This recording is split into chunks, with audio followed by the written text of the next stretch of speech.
Hi, I'm Jeff Holden. Welcome to the Nonprofit Podcast Network. Our purpose and passion is to highlight a nonprofit organization in each weekly episode, giving that organization an opportunity to tell their story in their words to better inform and educate the respective communities they serve, as well as provide one more tool for them to share their message to constituents and donors. Our goal is to help build stronger communities through shared voices and to both encourage and support the growth of local nonprofit organizations through podcasting. Thanks to our founding partners for their foresight in helping us transform the way conversations start. CapTrust, fiduciary advice for endowments and foundations. Runyon Saltzman Incorporated, RSE, marketing, advertising, and public relations creating integrated communications committed to improving lives. And Western Health Advantage, a full-service healthcare plan for individuals, employer groups, and families. Disabilities come in many different forms. Not that one is less or greater than the other, but when the disabilities surprise us, like intellectual or developmental disabilities can do, they tend to create judgment that's unfair, unnecessary, and harmful. Some disabilities we recognize and we have a predisposed expectation. Why are we surprised when we see somebody with Down syndrome fully engaged in society, or autism, or Asperger's, or trauma victims? Many times the outward appearance of individuals with IDD, intellectual or developmental disabilities, does not distinguish them as somebody with challenges, and it starts in our school classrooms. My guest today lives and breathes in this space with a great deal of empathy. Her organization works with these individuals to create relationships that many may not have otherwise been able to create for any number of reasons. More importantly, finding employment for those they serve is the ultimate success, as it allows those individuals with intellectual or developmental disabilities the same access to our communities as any other human being. And that's all they want. Relationships like everybody else and the ability to contribute to society, earn a living, and engage in their communities to the best of their ability, independently. That's what Best Buddies' 5 pillars are all about. Ending the emotional, economic, and physical isolation of those with these challenges. Lorraine Lomolino has been involved in nonprofits and fundraising since she was 9 years old and is the manager of mission advancement for Best Buddies in Sacramento. They're one of the largest 501c3 nonprofits serving this community in the country. Their roots of the organization run deep into some of the most recognized families, and the Sacramento affiliate is now one of the newer affiliates for the organization, having been here for only a couple of years. How are they doing? I can't wait to share. Lorraine Lomolino, welcome to the Nonprofit Podcast Network. Oh, thank you so much for having me. Well, and we're excited to have you here because you're one of the relatively new organizations to Sacramento, a little over 2 years now with Best Buddies here. I'm not sure most people know what you are because you are relatively new, but you certainly have some big names behind the organization. Would you walk us through the genesis of the program and how it came to be? Yeah, absolutely. Well, Best Buddies, we are an international nonprofit. We are just getting our awareness raised here in the Sacramento area. But originally, Best Buddies was founded by Anthony Kennedy Shriver in 1989. He saw how his aunt Rosemary Kennedy was being treated a little bit differently because of her disabilities, and it really impacted him. So, on his college campus of Georgetown University, he started the first friendship component of this organization. So he was on a mission to make his peers with an intellectual and developmental disability feel just as welcomed and supported by friends as their peers without an intellectual disability. So yeah, he started friendship chapter on his college campus and just created a lot of inclusion opportunities for friendship. And kind of the rest is history as it just continued to evolve. Yeah. And if I'm not mistaken, when Governor Schwarzenegger was active in his term, Maria Shriver was involved in individuals with disabilities as well, right? Oh yes, very much so. As far as the program itself, you mentioned intellectual and developmental disabilities. What might that look like? Who might that be? We serve a very large population of individuals with an intellectual or developmental disability, definitely not limited to, but including autism, FragileX, traumatic brain injuries. Mm. So many different diagnoses. We help to serve. And the people that you work with most are more or less functional in society. They can adapt. Their disability just is significant enough to make that a bit challenging or difficult. Yeah, yeah.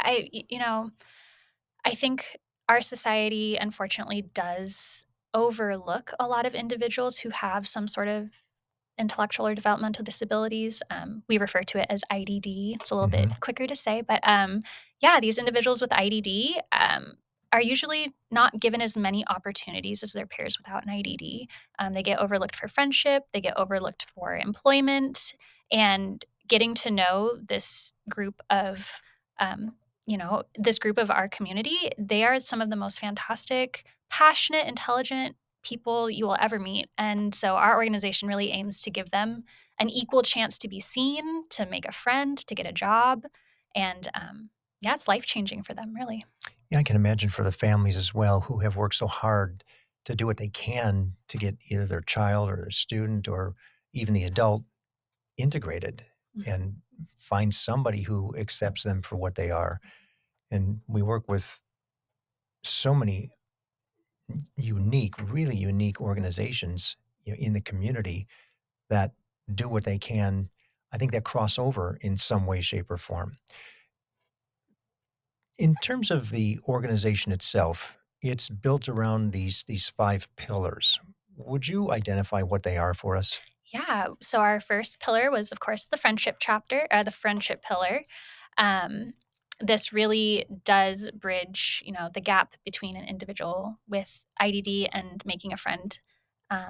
We also have our jobs pillar, which we work, to find meaningful employment for our participants. We work with them closely to ensure that they're placed into a meaningful job where their skills shine and the employer, um, you know, gains an amazing skilled employee from our pillar.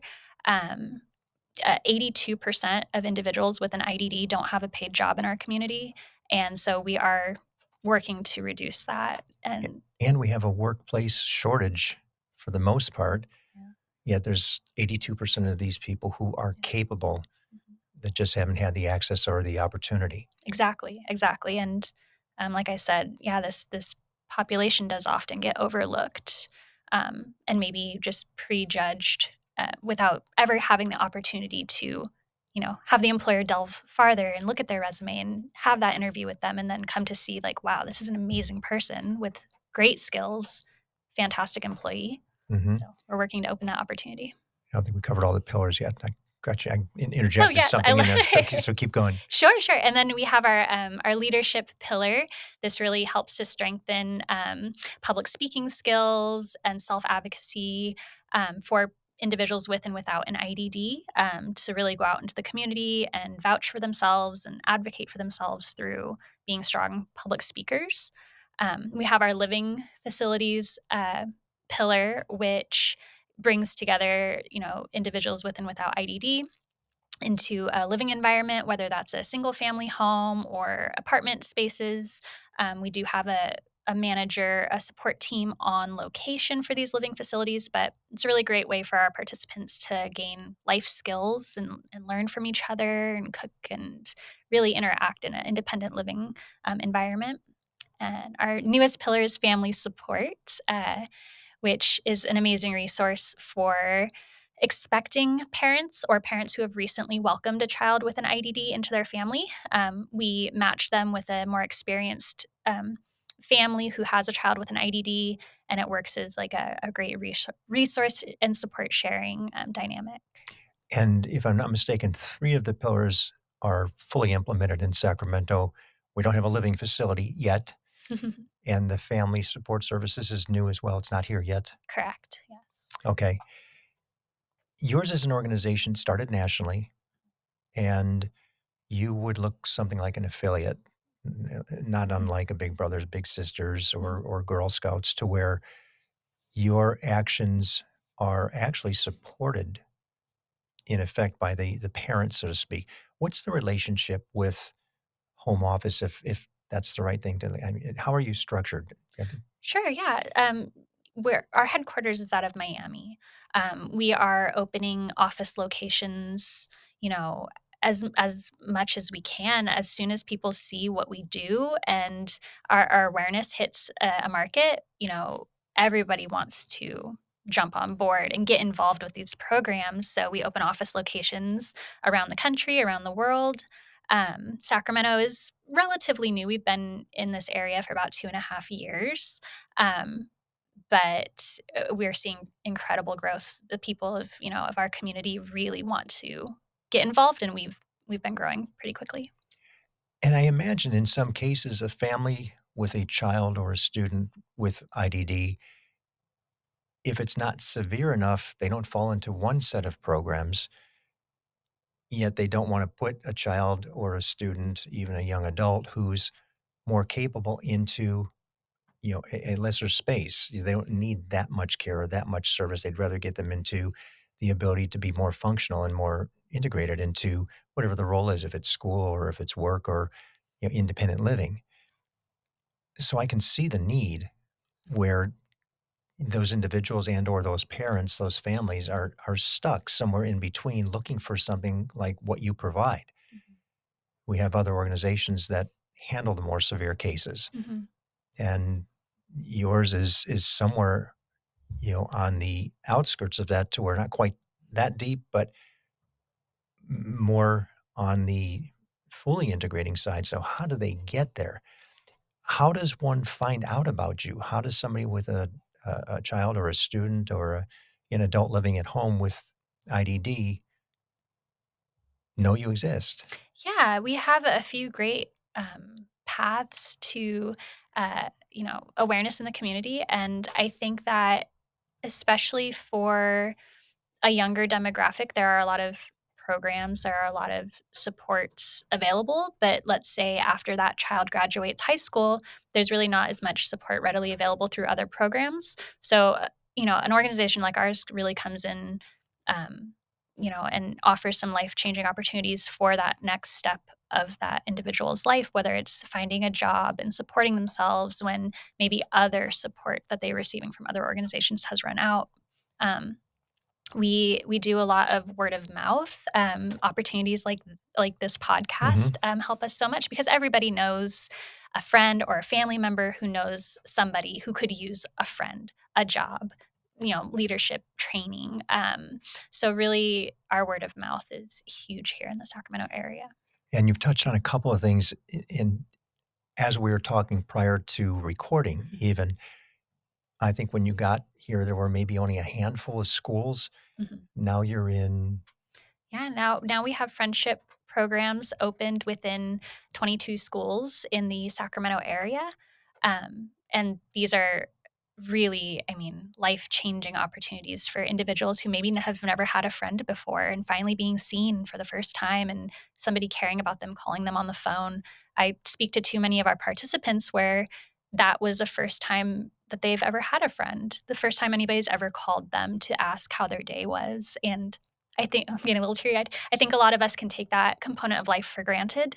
Um, so when you see it in action through our programs and just realizing how this should just be the normal of our society, really fuels our fire to keep going and Mhm. expand. Yeah, I feel that as well when you think about somebody who's never even had 16, 17, 18, 20 years old, somebody actually calls them to see, Yeah, "How are you doing? yeah, How was school today? How was work?" yeah. Even. You mentioned a couple of other things, and it ties into collaboration. Who are some of the organizations that you work with? Certainly the high schools, and I Mhm. would imagine school districts are important to you, but who else? Yeah, absolutely. I mean, the schools, anybody who has a connection with a school district, please get us in contact with them. But for like our jobs program, we partner with amazing local employers. To name a few, Goodwill, Accenture, the Sacramento Children's Museum. Really, just to name a few, we have so many more. Also, UC Davis Medical Center is now has taken 4 of our participants as interns to get them prepped and trained for the jobs program. So this, I mean, the support from the community and the employers in the community has been fantastic. How many individuals with IDD are you working with at this point? We have quite a large pool. You know, we have about, I wanna say, between 20 to 24 individuals who are currently waiting for a friend.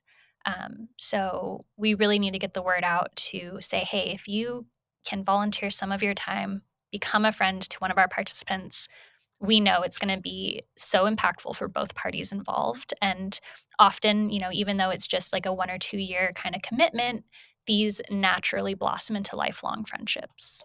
I can imagine. Yeah. Once you have that relationship with somebody over the course of a couple of years, going through the struggles and the challenges and the successes, that they see over the course of time, it's like a parent to a child in some cases, or a best friend, a best buddy. Yeah. What does success look like for the people that you work with? Oh, man, it's really amazing to see our participants coming into our programs, maybe feeling a little unsure. It's kind of a new endeavor for them for the most part. And their success is when they make that friend, and their confidence and their enthusiasm and their public speaking skills, their self-advocacy just blossoms and flourishes, and you see this person just feeling so sure about themselves and really feeling like a valued member of society. That's amazing, and in my mind, I think that's success. Well, that confidence, it just comes from the ability to be able to go out into the community and present yourself. Yeah, yeah, and earn a living wage at a job you're passionate about, and, really feeling seen and heard. And that's the part I think many of us at times forget, that goals, dreams, aspirations are all the same, regardless of whether you're an individual with IDD or not. Mhm. Yeah. You still have something you'd like to accomplish, and whether people recognize it or not is the significant part, Mhm. and if they're willing to support you in that. Exactly. When it comes to the individuals themselves, the people that you actually work with, they're starting out with basically nothing. They don't have these skills, yet they have to get someplace, somehow, some way, and I'm sure the buddy is supportive of that. But you also have organizations that help with coaching them and helping them with their interview process. Yeah, yeah, of course. So, um, while our staff, do a lot, we definitely need the volunteers of other companies and organizations to assist us. Like, just for example, Rayleigh's has been very supportive. They do mock job interviews with our participants to really get our participants feeling comfortable with the process. Get their feet wet with how that is going to feel when they're in the real interview. So having companies and individuals kind of open their doors to expand the experiences that our participants can have is hugely beneficial. Mhm. And I want to compliment Rayleigh's, because people where you're sitting tell me so many times, Rayleigh's, Rayleigh's, Rayleigh's. It's not just food. Having that corporate headquarters here, having a company that's been originated and born and raised and grown in Sacramento contributes so much to so many. I want to shout out to them too, just to say thank you, because it is that big. Yeah. Let's take a break before we get back into the success stories of Best Buddies with Lorraine Lomolino, right after this from the people who make this program possible. I was in the media business for over 35 years and had the great privilege of working with Runyon Saltzman, RSE, Marketing, Advertising, and Public Relations. We collaborated on many different campaigns, but their commitment to the nonprofit sector hasn't changed since their founder, Gene Runyon, started the agency. Over many years and many campaigns, Runyon Saltzman has been committed to improving lives by tackling California's most challenging issues. Guided by research-informed strategies and insightful, creative solutions, RSE develops innovative communications campaigns that raise awareness, educate, and reduce stigma in diverse communities throughout our state and beyond. To learn more about RSE, visit rs-e.com. Hello, this is Scott Thomas with Cap Trust in our Sacramento office. I specialize in working with local nonprofits and associations. Annually, we survey private and public nonprofit organizations across the country to better understand challenges they see in today's environment. In our more recent survey, we heard concerns about proper board governance, mission aligned investment, and how to implement alternative investments. If you would like a copy of the survey or to discuss your organization, look me up, Scott Thomas at captrust.com.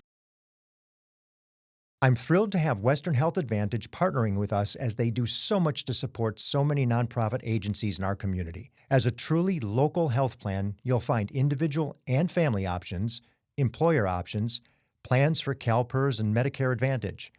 From medical services to pharmacy, health and wellness support, as well as behavioral health care, Western Health Advantage has a plan that fits what you need. As an employer, for profit or nonprofit business, individual or family, you can find more at westernhealth.com.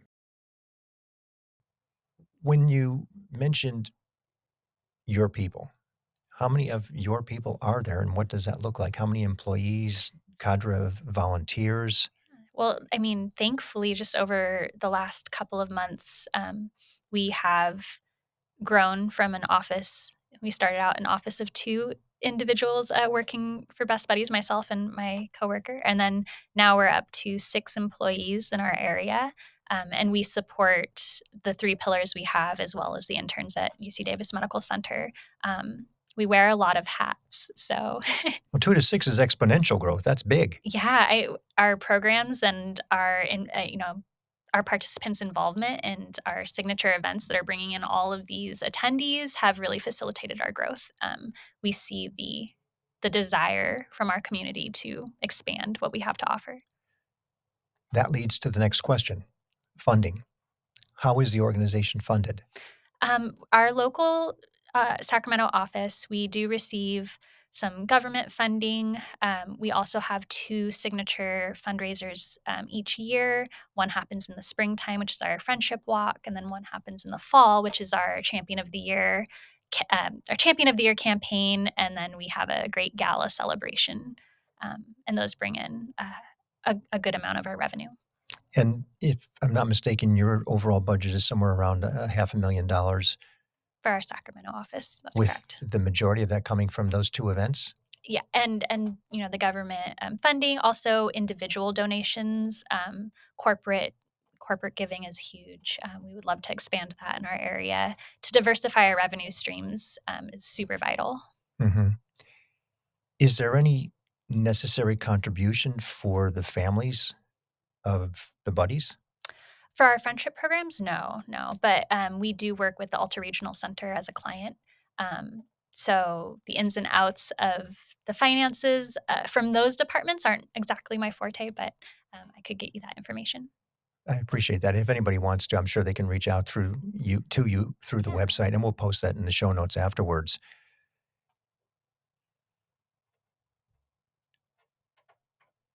If money were no object and you didn't have the necessity of this budget, what might Sacramento Best Buddies look like?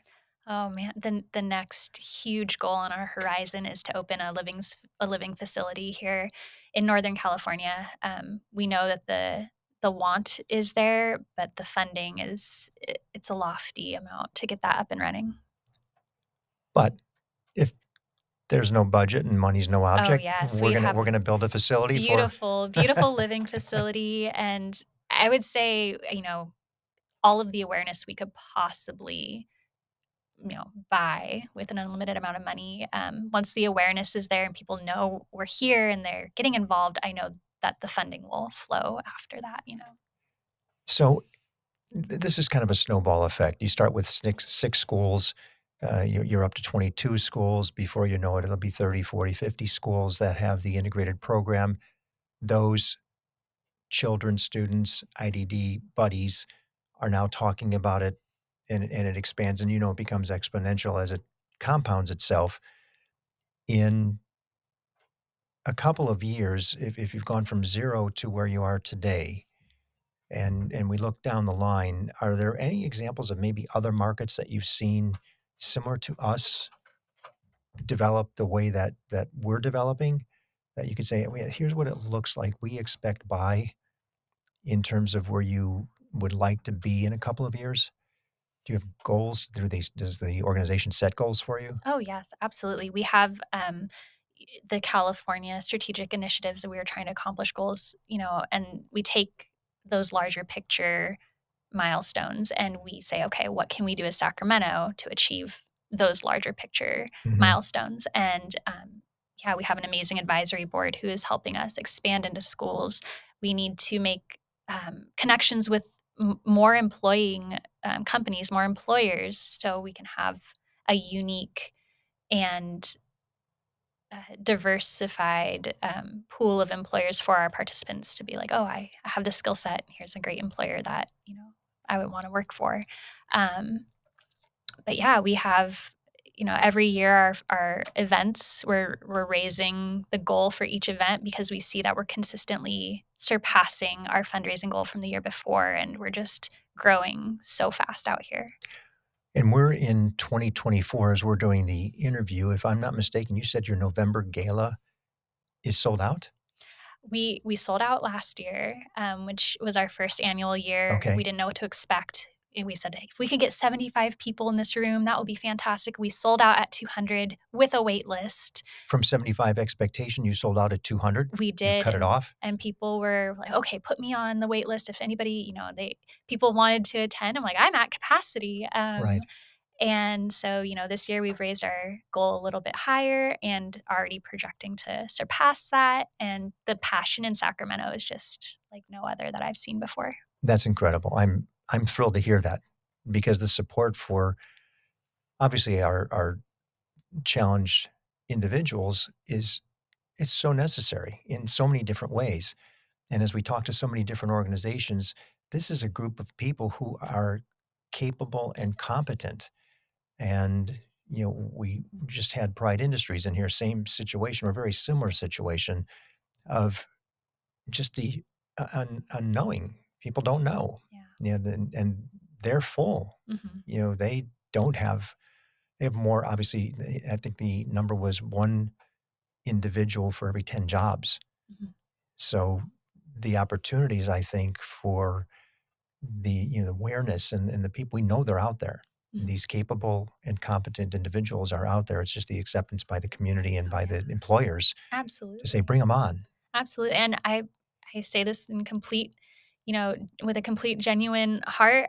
Some of the most interesting and funny individuals I've ever met, I could just talk to for hours, have been our participants. And it's heartbreaking to think that so many people in society will never get to experience them as a friend. And it's, yeah, just our work is so important. Well, and we do know that workplace diversity in all Mhm. ways, shapes, and forms really creates a better environment, Mhm. period, end of story. And when people either with disabilities or of multi-ethnicity, different language, Mhm. the acceptance of all of that in a workplace environment only benefits everybody in the environment, even though it may be difficult at first because it's not necessarily expected Mhm. or even accepted. But once it takes place, I don't know anybody that has said, no, that was a bad idea. Yeah, exactly. Yeah, Exactly. we need more of that. Yeah. Now back to reality, from that dream state. What is the greatest need you've got at this point in time? We really need to get the word out as much as we can. With the awareness component, we bring in more, companies who want to hire. We bring in more individuals who want to be a friend, more opportunities for, speech coaches and more opportunities for public speaking coaches. That all comes through volunteers. Um, and I just know with the awareness component, we will generate the funding we need to continue to operate. Um, Schools. I'm gonna go back a second because mhm. something just hit me as I was thinking about this. The program to the schools, there's no cost to the schools. It's just an No. integration piece, right? Mhm. To where is it other students that become best buddies Yeah. in the school system? Yeah. It depends on the age. So for maybe elementary school, we would need a faculty member to kind of get involved with help running the on campus chapter. But as you get into the older age groups of like high school, college, it's all student led. Hmm. They open this great chapter. You bring in the individuals, the students that have an IDD and the students who don't have an IDD, and they mix and mingle and form friendships within this amazing school chapter. Okay.